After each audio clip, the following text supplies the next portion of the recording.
Mantan Gubernur Aceh Irwandi Yusuf yang baru saja bebas bersyarat dari Lapas Sukamiskin, Jakarta, menghadiri sidang lanjutan terhadap kasus yang menimpa adik kandungnya Muhammad Zaini pada Kamis lalu. Muhammad Zaini didakwa atas dugaan kasus korupsi dana penyelenggaraan turnamen sepak bola internasional Tsunami Cup tahun 2017 lalu yang merugikan negara senilai 2,8 miliar rupiah. Dalam kasus ini, Muhammad Zaini diduga secara bersama-sama menikmati dana penyimpangan anggaran AWSJ 2017 senilai 730 juta rupiah. Selain Zaini, Mirza selaku bendahara panitia kegiatan juga menjalani sidang yang sama di Pengadilan Negeri Tipikor Banda Aceh pada Kamis lalu. Dari pantauan media, Irwandi tidak mengikuti agenda sidang pemeriksaan saksi hingga akhir. Dirinya sempat keluar ruang sidang saat majelis hakim menskor sementara saat jalannya persidangan.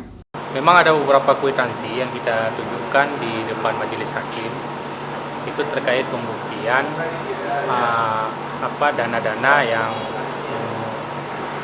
oleh BPKP dianggap sebagai pengeluaran yang tidak sah. Ada beberapa surat juga yang kita kasih nampak seperti SK panitia dan lain sebagainya. Untuk sidang lanjutan, selanjutnya kami akan menghadirkan ahli dari kami. Mungkin ada 2 orang ahli keuangan negara dan ahli dari BPKP itu sendiri.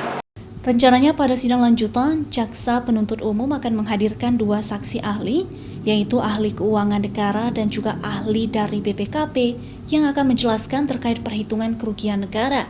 Muhammad Zaini dan Mirza saat ini ditahan oleh jaksa penuntut umum selama 20 hari di Rutan Kaju Aceh Besar untuk proses lebih lanjut.